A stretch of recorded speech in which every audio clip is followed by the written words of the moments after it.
Good morning students. अभी जो आप लोग का नीट का पेपर हो रहा है उसका हम लोग डिस्कशन कर रहे हैं लाइव, तो आप लोग देख लीजिए, जो टफ क्वेश्चन उसी को डिस्कस किया जाएगा। तो देखिए, पहला क्वेश्चन स्टेटमेंट है लोथर मोर का। आप जानते होंगे कि उन्होंने एटॉमिक वॉल्यूम के साथ कर्व खींचा था फिजिकल प्रॉपर्टी वगैरह को लेकर के। तो दोनों ही स्टेटमेंट सही, इसमें कुछ डिस्कस करने की बात नहीं है, स्टेटमेंट आपको दिख रहा है। दूसरा कह रहा है कि विच सेट ऑफ फॉलोइंग ओबे न्यूलैंड ऑक्टोव। तो ये भी जानते हो यार, 2 और ये यहाँ कितना हो जाएगा 10 और यहाँ कितना हो जाएगा बेटा जो तुम्हारा 12 और यहाँ कितना हो जाएगा 20। कितने का डिफरेंस है? 8 का डिफरेंस है सब में। तो ये तुम्हारा फॉलो कर रहा है, ये है ना सही। आसान क्वेश्चन है, कुछ है नहीं डिस्कस करने की इसमें, ठीक है। चलो बेटा, अब हम लोग आगे चलते हैं बेटा, ठीक है। तो यहाँ देखो क्वेश्चन नंबर 48 को देख लेते हैं। कह रहा है कि कौन सा फॉल्स है। तो पहला फॉल्स है यार, क्योंकि जो है ना NH2NP6 ये देखो इनर्ट गैस का है। हीलियम के लिए तो NP6 होगा, निकल 1s2 होगा, तो गलत हो गया ये। अगला कह रहा है element of group exhibit similar chemical property. ये तो होता ही है, और element of group same electronic configuration, इसलिए प्रॉपर्टी भी क्या होती है, सेम होती है। तो इसमें कुछ बताने वाला है नहीं, तो ये हमारा हो ही गया हमारा, ठीक है। ये हमारा क्या है 49 था। आगे हम लोग का चलते हैं क्वेश्चन नंबर 50।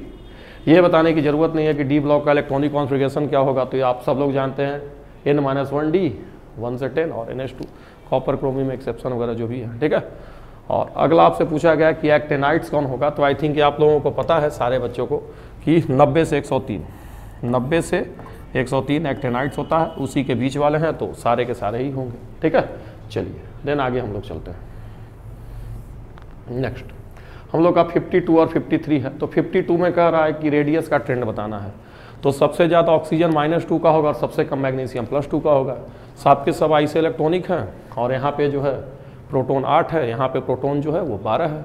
तो इफेक्टिव न्यूक्लियर चार्ज ज़्यादा, साइज कम। आसान सवाल है।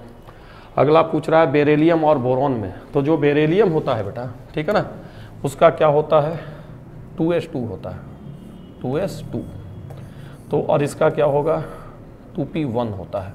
तो कहीं ना कहीं ये फुलफिल्ड है, ठीक है। S जिसका आयोनाइजेशन एनर्जी क्या होगा, ज़्यादा होगा। तो बाकी तो क्लियर ही है, न्यूक्लियर चार्ज में कुछ है ही नहीं, ठीक है। और न्यूक्लियर चार्ज कम ही होगा इसका, क्योंकि S में उधर P में चला गया है। चलो अगला पूछा है कि लो आयोनाइजेशन एनर्जी की वजह से क्या होगा ग्रुप 1 अल्कली का। तो अगर आयोनाइजेशन एनर्जी लो है, इलेक्ट्रॉन आराम से निकल जाएगा, मतलब कहीं ना कहीं क्या है, हम इलेक्ट्रॉन आराम से देंगे, ऑक्सीडेशन कराएंगे तो रिड्यूसिंग एजेंट होंगे। तो ये भी सही है, कुछ है नहीं इसमें क्वेश्चन नंबर 54 में, ठीक। अब आगे चलते हैं बेटा, हम लोग 54 के बाद हम लोग आगे चलते हैं। क्वेश्चन नंबर 55 देख लेते हैं और 56 देख लेते हैं। तो 55 में कह रहा है कि फर्स्ट इलेक्ट्रॉन गेन इंथैल्पी में भी पॉजिटिव निगेटिव। तो सही है, जो हाईली स्टेबल होगा इनर्ट गैस वगैरह उसका पॉजिटिव भी हो जाता है, निगेटिव तो होता ही है अगर electron gain enthalpy in general, है ना। इलेक्ट्रॉन लेंगे एनर्जी देंगे। चलिए अगला कह रहा है कि addition of electron to uninegative always endothermic. तो सही है, इलेक्ट्रॉन का क्या होता है वहाँ पे रिपल्सन होता है, आप लोग जानते होंगे। जैसे ऑक्सीजन माइनस है, अगर आप वहाँ पे इलेक्ट्रॉन देंगे तो ऑलरेडी एक माइनस है, तो रिपल्सन बहुत ज़्यादा होगा, तो इंडोथर्मिक प्रोसेस होता है, कोई दिक्कत नहीं है, ठीक है। देन क्वेश्चन नंबर 56 देख रहे हैं।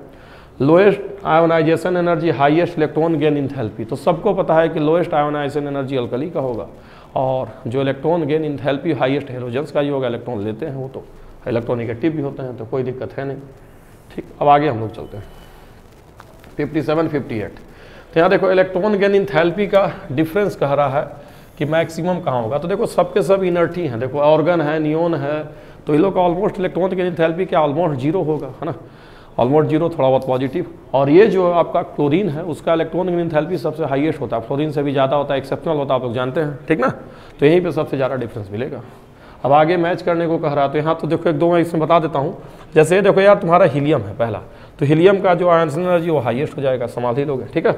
ये जो तुम्हारा है वो कौन है तुम्हारा, देखो ये भी इनर्ट गैस है। अगर इनर्ट गैस है समझ रहे हो, तो इनर्ट गैस होने से इलेक्ट्रॉन की इंथैल्पी कहीं ना कहीं क्या हो जाएगी, पॉजिटिव हो जाएगी। इसी हिसाब से आसान है। ये तुम्हारा लिथियम है तो उसका लोएस्ट होगा आयोनाइजेशन एनर्जी, कर ले जाओगे तुम लोग यार, है ना, मैच करा लेना। उसके बाद आगे हम लोग चलते हैं, ठीक है। देखो यहाँ से थोड़ी कभी कभी दिक्कत आ रही है इससे, तो ये कोई बात नहीं है, अभी सही हो जाएगा ये। चलिए देन हम लोग आगे चलते हैं 58 के बाद 59 में, और फिर हम लोग चलेंगे 60 में। 2 क्वेश्चन एक साथ करेंगे। तो 59 में भी कुछ नहीं है, लिखा है which of following is correct order of gradually decreasing basic nature. तो सब लोग जानते हैं कि यार देखो अगर ऑक्सीडेशन नंबर बढ़ेगा तो एसिडिक नेचर क्या है, बढ़ता चला जाएगा। ठीक है, तो ये सबसे ज़्यादा एसिडिक हो जाएगा तुम्हारा कौन सा, क्लोरीन वाला, और मैग्नीशियम जो है वो हाईली क्या होगा, बेसिक हो जाएगा। यहाँ पे ऑक्सीडेशन नंबर +7 आप लोग जानते होंगे यहाँ पे, है ना, ये +7 है ऑक्सीडेशन नंबर, और यहाँ पे आपका ऑक्सीडेशन नंबर क्या है, +2 है बेटा। ठीक है, तो अगर ऑक्सीडेशन नंबर क्या होगा, हाईएस्ट होगा तो एसिडिक नेचर ज़्यादा होगा, ऑक्सीडेशन नंबर मिनिमम होगा तो आपका बेसिक नेचर जो है वो क्या होगा, ज़्यादा होगा। तो क्लियर है, इसमें भी कुछ दिक्कत नहीं है। फिर देखो जी, इसमें तो आप जानते होंगे सीधे सीधे इनर्ट पेयर इफेक्ट है और सारे के सारे थर्ड ग्रुप के एलिमेंट है, तो नीचे जाने पे +1 की स्टेबिलिटी बढ़ेगी, ऊपर आने पे +3 की स्टेबिलिटी बढ़ेगी। तो क्लियर है ये तो, है ना, 60 नंबर। आगे चलते हैं।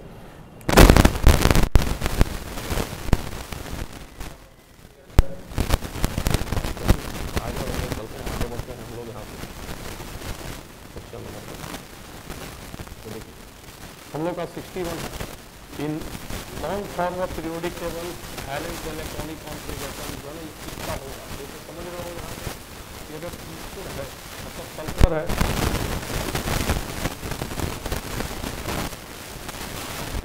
ही रहा यार सबसे बड़ा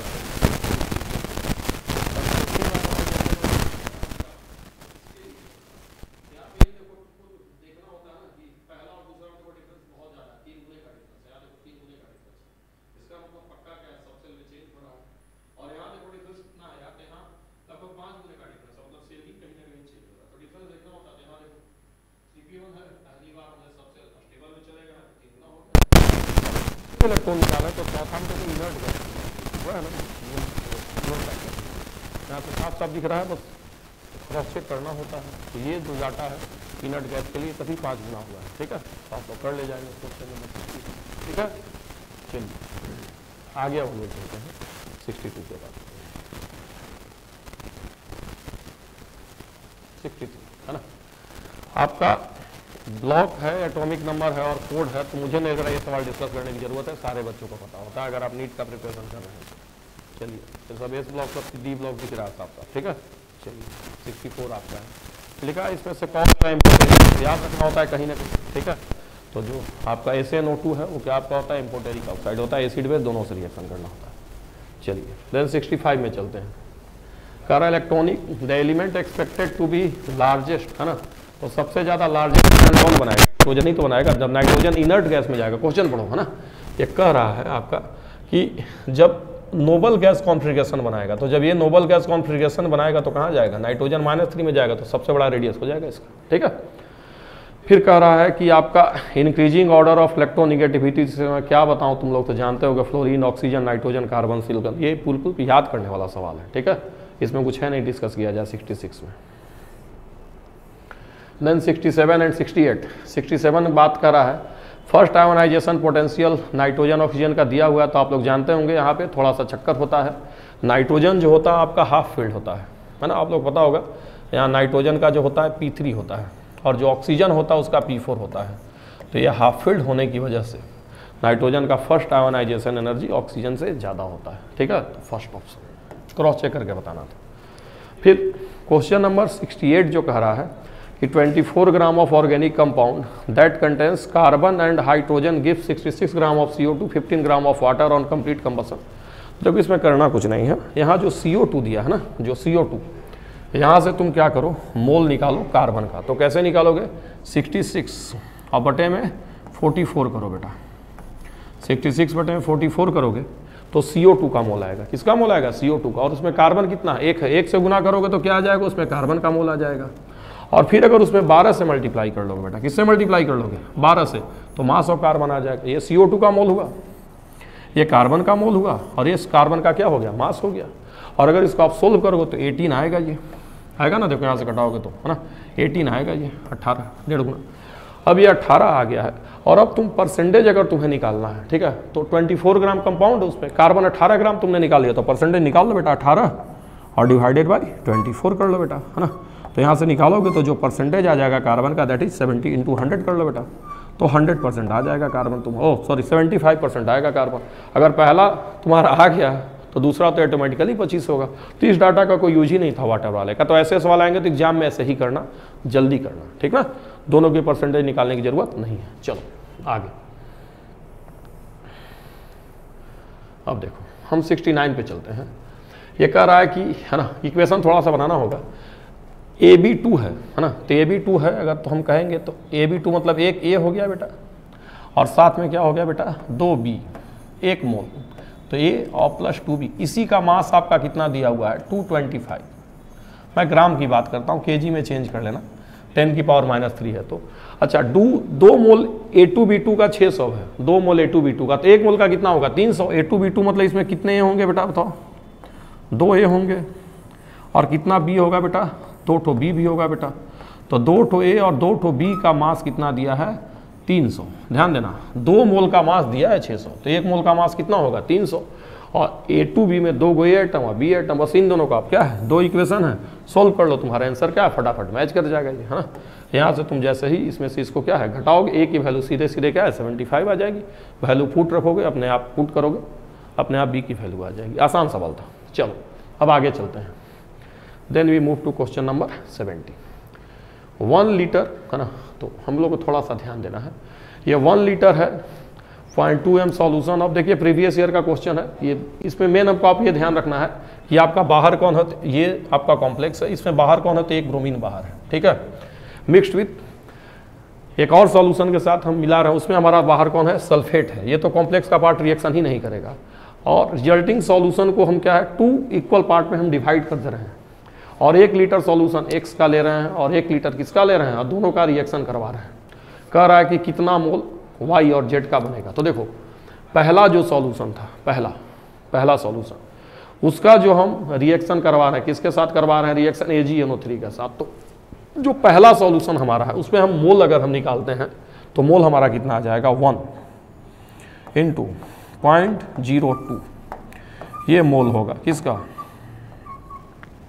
ठीक है ना, ये आपका मोल होगा, ठीक है, Br माइनस का, ठीक, और बटे 2 करेंगे। क्यों बटे 2 करेंगे बेटा, क्योंकि हमने दोनों सॉल्यूशन लिया था और फिर इसका हमने क्या यूज किया, देखिए 2 हाफ में डिवाइड किया। तो अगर सॉल्यूशन को हम मिलाएंगे फिर आधा करेंगे तो मोल भी तो आधा हो जाएगा।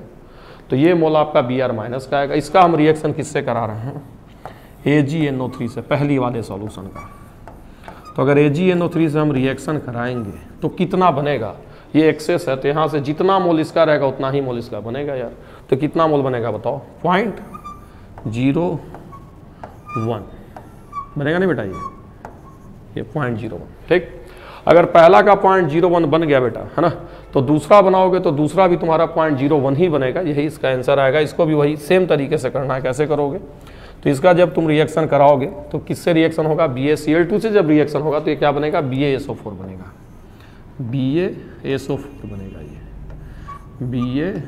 BaSO4 ये बनेगा ये, ठीक है, करा लीजिएगा। और यहाँ भी इसका भी मोल इतना ही आएगा, तो इसका आंसर यही हो जाएगा, ठीक है। प्रीवियस ईयर का सवाल है, पहले भी हम लोगों ने टेस्ट में इसे दिया था। चलिए आगे चलते हैं। देखिए ये सवाल जो है लिमिटिंग रिएजेंट का है। पहले आपको रिएक्शन को लिखना पड़ेगा, तो ये आसान रिएक्शन है।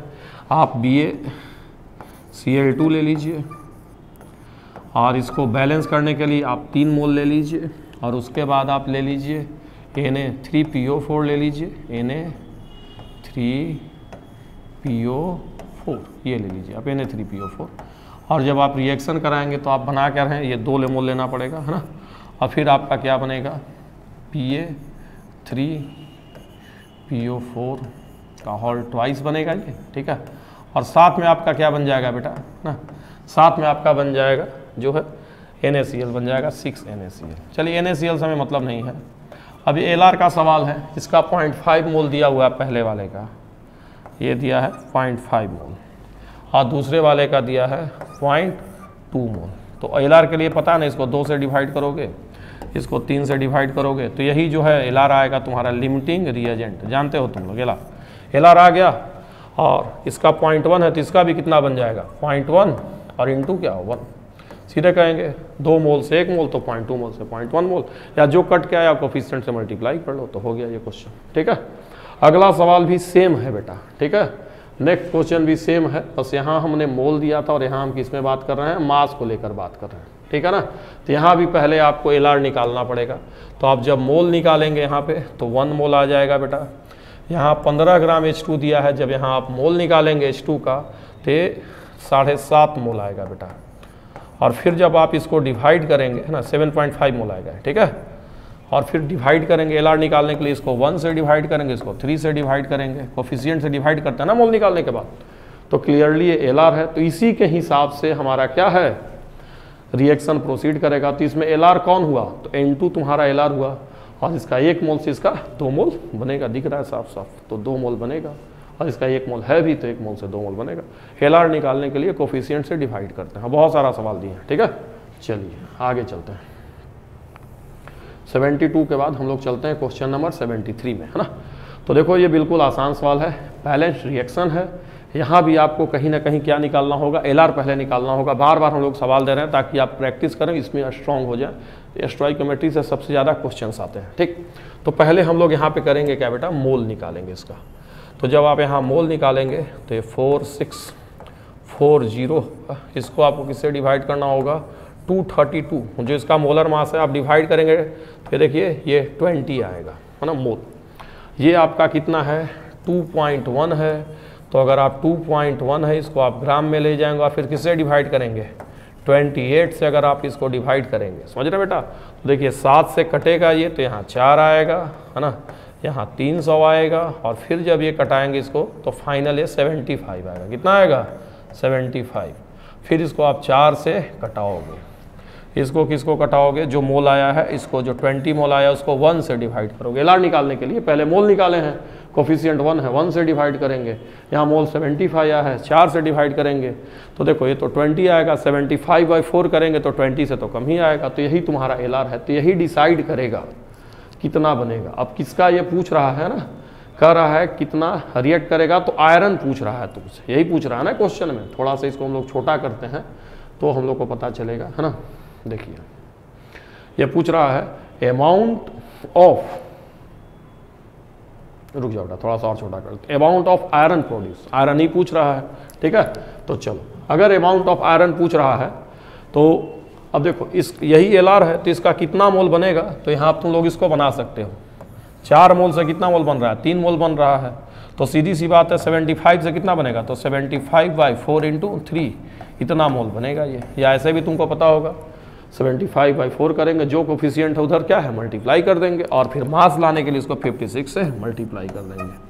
4 मोल से 3 मोल, 1 मोल से 3/4 मोल, तो 75 मोल से 75 × 3/4 मोल, फिर हमने 56 से मल्टीप्लाई किया। नहीं तो फिर से मैं बता रहा हूँ, जो तुम्हारा कटने के बाद LR आया है 75/4, उसमें इसके कोफिशिएंट से मल्टीप्लाई कर तो प्रोडक्ट से अपने आप बन जाएगा, ठीक है। सोल्व करना आंसर आ जाएगा ये, ठीक। ये बहुत आसान सवाल है तुम्हारा। कह रहा है कि इतना मॉलिक्यूल है present in 100 gram of substance, तो मोलारिटी पूछ रहा है ना, molarity of solution containing 5 gram of substance. तो बेटा सबसे पहले हम मोलर मास निकालेंगे। तो यहाँ इतने मॉलिक्यूल है तो साफ साफ सबको दिख रहा होगा, इतना मॉलिक्यूल का मतलब 0.1 मोल हो गया, दिख रहा ना यार। 6.02 × 10⁻22 है, 23 पे 1 रहता तो एक कम है बेटा 0, तो 0.1 मोल। और ये मोल बराबर गिवन मास दैट इज 100 और बटे में मोलर मास। तो यहाँ से मोलर मास 1000 आ जाएगा बेटा, मोलर मास कितना आ जाएगा 1000, क्योंकि देखो इतने का मास 100 दिया तो मोलर मास 1000 आ गया। अब उसके बाद तुम्हें मोल निकालना है यार, मोलारिटी निकालना। तो मोलारिटी निकालने के लिए तुम्हें मोलर मास तो आ गया, अब यहाँ से मोल निकाल लो बेटा। यहाँ मोल कितना आ जाएगा, तो 5 अब बटे में 1000, ये मोल आ गया। अब मोलारिटी तुम निकाल लो, तो मोलारिटी क्या हो जाएगा 5, बस थोड़ा सा गड़बड़ हो रहा है, ऐसे लिख देता हूँ। मोलारिटी जो तुम्हारा है यहाँ लिख दे रहा हूँ मैं, या चलो कर लो ना। मोलारिटी आएगा क्या, ये तो मोल तो तुम्हारा आ ही गया। यहाँ से मोल कितना आ गया बताओ, 5 × 10⁻³ मोल हो गया। अब उसको वॉल्यूम में 2 से भाग दे दो यार, आ जाएगा। और क्या, ये मोल है, मोल को वॉल्यूम से डिवाइड करो, वॉल्यूम लीटर में है, सीधे आ जाएगा। तो इसका ऑप्शन हो रहा है 5/2 तो ही आएगा, ठीक है। चलो ये भी हो गया हमारा, है ना। अब आगे हम लोग चलते हैं 74 के बाद आगे देखो 75 एकदम आसान सवाल है। नंबर ऑफ Fe एटम पूछ रहा है, किसमें 66 ग्राम में होमोग्लोबिन, है ना। तो देखो करोगे कैसे, पहले मुझे बताओ आयरन का परसेंटेज कितना है, 0.34%। क्या दिया ना आयरन का परसेंटेज, 0.34 दिया है, ये 0.34 और पॉइंट भी लगाया शुरू में। और परसेंटेज बराबर क्या होता है अपना मास, तो आयरन का अपना मास कितना है, इसमें आयरन एटम है तो 56। मान लेते हैं कि इसमें आयरन का कितना है x, लेटर सपोज x मोल आयरन हम मान लेते हैं। हम मान लेते हैं हेमोग्लोबिन है, जैसे भाई आयरन का हम मानेंगे ना, तो अगर एक आयरन आइटम होगा, कितना होगा, 1 मोल आयरन आइटम होगा तो 56 ग्राम होगा। तो हमने मान लिया अपना मास भाई टोटल मास होता है, तो आयरन का एक अगर आयरन आइटम होगा तो उसका मास कितना होगा 56। हमने मान लिया कि एक आयरन आइटम है और बटे में टोटल मास कितना आपका दिया हुआ है 66 इंटू 100। यही तो परसेंटेज ऑफ आयरन होगा बेटा, यही ना होगा परसेंटेज ऑफ आयरन। ठीक है, ये किसका, मैं फिर से कह रहा हूँ, ये आपका क्या दिया हुआ है जरा मुझे बताइए, percentage mass of iron total mass into 100। ठीक है, यहाँ से पहले आप x निकालेंगे, x निकालेंगे तो कहीं ना कहीं क्या आ जाएगा, मोल ऑफ आयरन आएगा, कितना आयरन का आइटम है इसमें। ठीक है, तो अब यहाँ से मल्टीप्लाई कर लो, तो पॉइंट कैलकुलेशन आसान करने के लिए 0.34 को 1/3 लिख लो, इधर 66 कर लो बेटा। ठीक है, और बटे में क्या कर लो 56, जैसे इधर जाएगा पूरा का पूरा नीचे आएगा, ये 56 100 कर लो। ठीक है, तो ये कटाओगे तो लगभग 22 आएगा, लेकिन तुम्हें नंबर ऑफ आइटम निकालना है तो फिर तुम इसमें किससे मल्टीप्लाई कर लो, एवोगैड्रो नंबर से मल्टीप्लाई कर लो, मतलब कितना 22 divided by 56 100 and multiplied by 6 into 10 की पावर 23। ये कर लो, तुम्हारा आंसर आ जाएगा, गुना भाग सिंपल सा है, करोगे आंसर मैच कर जाएगा। ठीक है, कुछ नहीं है यहाँ से। ठीक है, आसान है।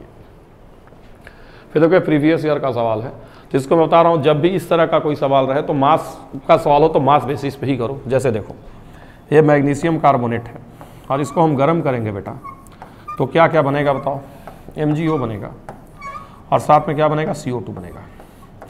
अब ये कह रहा है कि परसेंटेज प्यूरिटी निकालना है और पहले कह रहा है कि 8 ग्राम मैग्नीशियम ऑक्साइड बन रहा है, ये 8 ग्राम बन रहा है। पता है, बताओ 8 ग्राम के लिए कितना मैग्नीशियम कार्बोनेट की जरूरत होती है।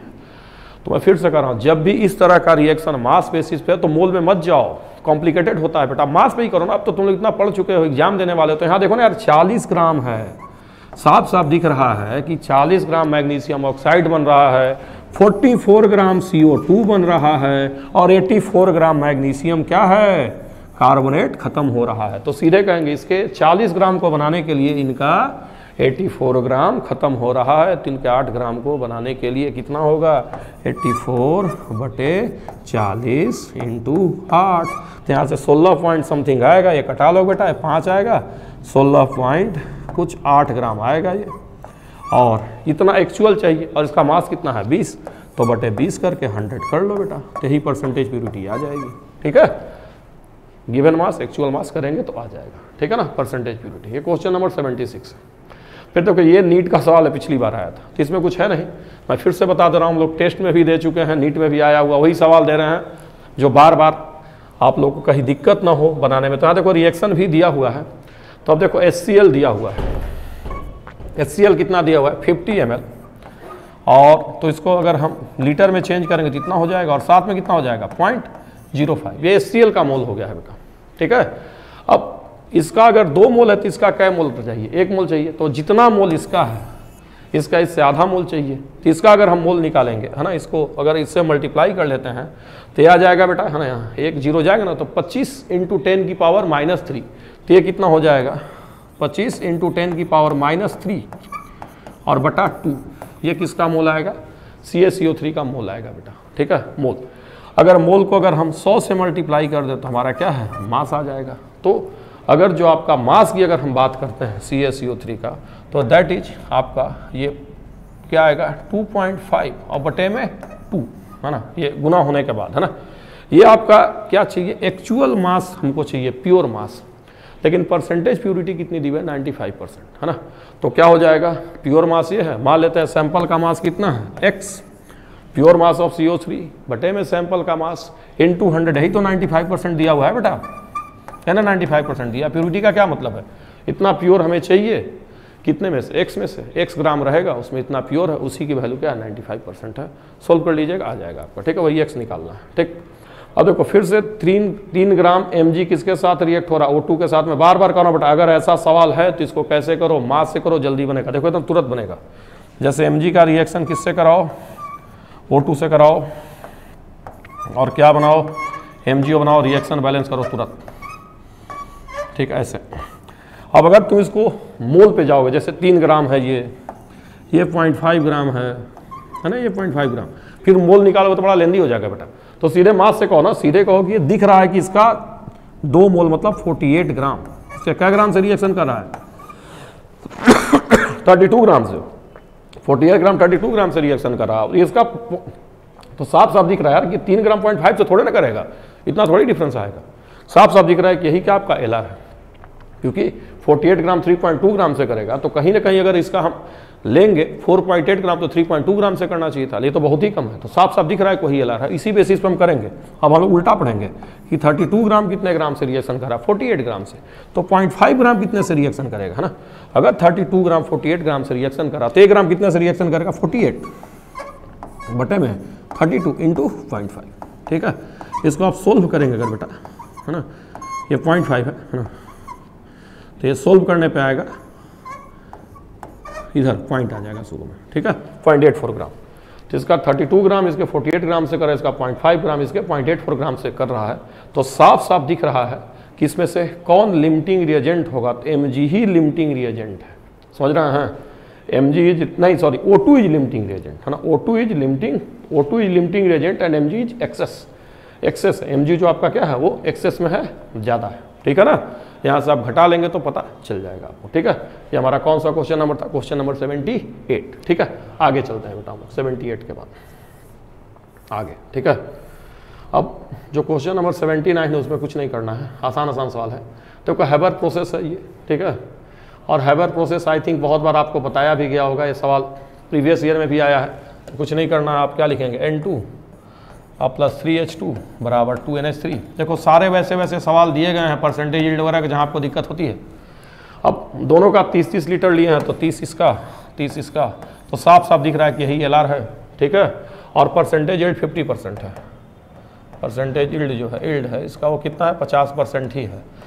मतलब ये एलआर है तो 30 नहीं रिएक्शन करेगा, आधा ही इसका रिएक्शन करेगा। तो 30 है, 15 रिएक्शन करेगा तो 15 बचेगा, और अगर ये 15 रिएक्शन करेगा तो 10 क्या है बनेगा, साफ साफ दिख रहा है। 23 आपका पता चल गया कि 30 है, 30 रिएक्शन करता तो 20 बनता, लेकिन 50% यील्ड है, मतलब 15 रिएक्शन कर रहा है तो 15 बचेगा कौन, H2, 10 बनेगा। और सीधी सी बात है, अगर इसका 10 बनेगा तो इसका 5 खत्म होगा तो इसका 25 बनेगा।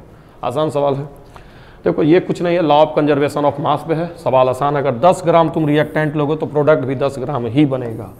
देखने में बहुत लंबा चौड़ा है, कन्फ्यूज मत होना, 10 ग्राम रिएक्टेंट तो 10 ग्राम प्रोडक्ट। चलो ये क्वेश्चन नंबर 80 था, आगे चलते हैं बेटा, ठीक है। आसान है, 2-3 सवाल रह गया है। अब ऑर्गेनिक कंपाउंड है ना, ऑर्गेनिक कंपाउंड कह रहा है, इसमें कौन है, कार्बन है, हाइड्रोजन है, सल्फर है। मिनिमम मोलर मास बताना है, कंटेंट 8% सल्फर, तो इसमें कुछ है ही नहीं बेटा। सल्फर मान ले मिनिमम मास होगा तो 1 सल्फर होगा, तो सल्फर का मास 32, मोलर मास M × 100, ये बराबर 8%। मिनिमम के लिए 1 सल्फर लेंगे, सोल्व करेंगे बेटा, आ जाएगा, ठीक। अब अगला भी आसान सवाल है, इसमें तुमको बस खाली बताना है कि लिमिटिंग रिएजेंट जो है उससे कौन कौन मोल बनेगा। तो आसान है सवाल, कुछ नहीं है। इसका 2 मोल है, इसका 3 मोल है, और C का 5 मोल है। तो सबको कोफिशिएंट से भाग दो, इसको 1 से भाग दोगे, इसको 2 से भाग दोगे, इसको 3 से भाग दोगे, तो साफ साफ दिख रहा है कि यही एलआर है। अब D कितना बनेगा, तो बता चुका हूँ पहले कितना D बनेगा। तो D बनाने के लिए क्या करोगे, 3/2 जो इसका कोफिशिएंट उससे क्या करो, इसको मल्टीप्लाई कर दो, या कॉमन सेंस से पढ़ो, 2 मोल से 6 मोल, तो 3 मोल से, है ना, 9 मोल, ऐसे भी हो जाएगा, ठीक है। तो ये आसान सवाल था 82, कुछ है नहीं, ठीक। 82 के बाद हम लोग चलते हैं 83 और 84। तो एकदम आसान सवाल, 83 में कुछ है ही नहीं। आपका ये पूछ रहा है 55% लूज कर रहा है, तो फाइंड वैल्यू पूछ रहा है, तो कुछ नहीं करना बेटा। कैसे करोगे, मान लेते हैं कि 18x पानी का मास हो गया, टोटल मास अगर इसका जोड़ोगे तो 142, और प्लस कितना 18x × 100 बेटा, और इसी की वैल्यू बेटा कितना दिया हुआ, ये 56 या 55.9% दिया है। यहाँ से सोल्व करोगे बेटा, तुम्हारा आंसर जो है ये मैच कर जाएगा, x की वैल्यू आ जाएगा, ठीक है ना, ठीक है। अरे पानी के यही से परसेंटेज ना कर रहा है, हीटिंग, लॉस ऑन हीटिंग, तो कौन उड़ेगा, देखो गर्म करेंगे तो पानी उड़ जाएगा, तो जितना पानी है उतना उड़ेगा, उतना ही मास लॉस होगा। तो पानी इसमें 18x है, तो पानी का मास बटे टोटल मास, यही क्या है, परसेंटेज आ जाएगा, है ना, पानी का या जितना मास लॉस हुआ है, ठीक। अब अगला कह रहा है कि ये बाई मास है दोनों का परसेंटेज, ये एवरेज मोलर मास पूछ रहा है, तो बाई मास है तो पहले मोल निकालना है यहाँ से। बाई मास है मतलब 80 ग्राम हाइड्रोजन है, तो 80 का कितना हो जाएगा, 40 मोल हाइड्रोजन हुआ, और ये तुम्हारा 20 है, इसको डिवाइड करोगे तो ऑक्सीजन का मोल हो गया। अब एवरेज मोलर मास तुम लोग जानते हो, total mass by total mole. Total mass कितना हो गया बेटा, टोटल मास तो तुम्हारा कितना हो गया, 100 ग्राम हुआ ना बेटा, 100 ग्राम हुआ टोटल मास, 100 ग्राम का क्यूब टोटल मास हुआ, 80 ग्राम ये है, 20 ग्राम ये है, और टोटल मास कितना हो गया बेटा 80, 40 मोल तो इधर से ये हो गया बेटा, और साथ में ये 20/32 total mass by total mole करोगे बेटा तो तुम्हारे एवरेज मोलर मास आ जाएगा। पहला ऑप्शन है, दिख रहा है, आसान है ये। चलो है ना, खत्म ही होने वाला है बस। चलिए अब हम लोग आगे चलते हैं नेक्स्ट। तो देखिए ये बहुत आसान सवाल है, डिस्कस नहीं करूंगा। नंबर ऑफ एटम, तो ये 58 पॉइंट है, साफ साफ दिख रहा है कि 10 मोल आएगा, यहाँ 5 मोल आएगा, हो गया ये। Mass of water contain same number, तो इसमें भी आसान सवाल है यार। देखो इसमें करना, मान लेना कि पानी का x मोल है और उसमें कितने एटम होंगे 3 Na, ये पानी का x मोल में नंबर ऑफ एटम हो गए।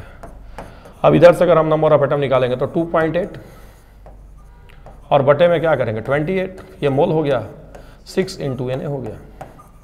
यहाँ से सोल्व करोगे बेटा है ना, ये भाई मोल नंबर ऑफ एटम Na, तभी तो ना आएगा ना, मोल ऑफ एटम फिर नंबर ऑफ एटम। यहाँ से सोल्व करोगे बेटा तुम तो पहले किसकी वैल्यू आएगी, x की वैल्यू आएगी, फिर वहाँ से 18 से मल्टीप्लाई करोगे तो मास आ जाएगा। कुछ है नहीं, आसान सवाल है ये, ठीक है। पहले मोल फिर मास, 18 से मल्टीप्लाई कर लेना। अब ये तो बहुत फेमस सवाल है, बच्चे गलती कर जाते हैं, मैं बार बार करूँगा। अगर 18 ml पानी है बेटा, 18 ml पानी मतलब 18 ग्राम हुआ, 18 ग्राम, क्योंकि पानी की डेंसिटी 1 होती है, वेरी फेमस क्वेश्चन है। 18 ग्राम मतलब क्या मोल हुआ, 1 मोल हुआ, ये 1 मोल है। तो अगर 1 मोल है, बाकी सब 1 मोल नहीं है, बहुत कम कम है, ठीक है। तो 18 ml में बच्चे समझ जाते हैं एनटीपी पे कि वो है, लेकिन पानी एनटीपी पे क्या है, लिक्विड होता है 0 डिग्री पे। तो 18 ml को 18 ग्राम मान के करना है, ठीक है, बन जाएगा, आसान सवाल है।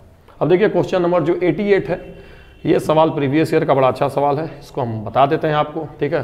बस 1 सेकंड ध्यान दीजिएगा, आपको रिएक्शन याद होना चाहिए भाई, एक ही बार आया ऐसे सवाल आने के चांसेज हैं, याद रखिएगा। तो अगर इसका आप रिएक्शन करवाएंगे, ऑक्जेलिक एसिड का H2SO4 डिहाइड्रेटिंग एजेंट है बेटा, तो इसको CO पानी निकाल लेगा, CO CO2 में चेंज कर देगा, और इसका जो मोल आप यहाँ से निकाल लीजिए 0.05 मोल आएगा, और इसका भी 0.05 मोल आएगा, और इसका भी 0.05 मोल आएगा, ठीक है ना, दोनों का 0.005 मोल आएगा। उसी तरह से अगर आप किसको लेंगे फॉर्मिक एसिड, और इसका जब आप रिएक्शन करवाएंगे H2SO4 से, तो इसमें भी पानी निकलेगा, तो सिर्फ यही बनेगा, और इसका भी 0.05 मोल ही आएगा। क्यों? क्योंकि ये भी 0.05 मोल है, निकाल दोगे ना 2.3 ग्राम से, तो भी 0.05 मोल आएगा। अब देखो जो KOH है, वो KOH क्या है, बेस है, तो एसिडिक ऑक्साइड CO2 को खत्म कर देगा, यानी इसमें फाइनल कौन बचा रहेगा, CO, और CO का टोटल मोल कितना बचेगा, टोटल मोल, टोटल CO का जो मोल बचेगा वो कितना बचेगा 0.1 मोल। क्यों 0.1 मोल बचेगा, 0.05 पहले से, 0.05 पहले से, तो 0.1 मोल अगर बच गया तो उसका मास निकाल लो, तो 0.1 मोल CO का मास कितना हो जाएगा 2.8, गिवन मास मतलब मोल में किससे मल्टीप्लाई कर देंगे, मोलर मास से मल्टीप्लाई करेंगे तो आ जाएगा, ठीक। और आखिरी सवाल बहुत ही मतलब आखिरी का एक पहले वाला सवाल, मल्टीपल प्रोपोर्शन क्या है तो जानते होगे, जब 2 एलिमेंट 2 से ज़्यादा कंपाउंड बनाते हैं तो सारे के सारे होंगे ही होंगे, दिख रहा है साफ साफ है, ठीक है, मल्टीपल प्रोपोर्शन, ठीक। उसके बाद आखिरी सवाल डाल्टन थ्योरी पे है कि ये कौन सा ट्रू नहीं है, तो साफ साफ दिख रहा है कि एटम कैन बी सब डिवाइडेड क्रिएटेड डिस्ट्रॉयड, है तो गलत ही है ना बेटा, ठीक है। तो चलिए आपका डिस्कशन हो गया है, थैंक यू वेरी मच।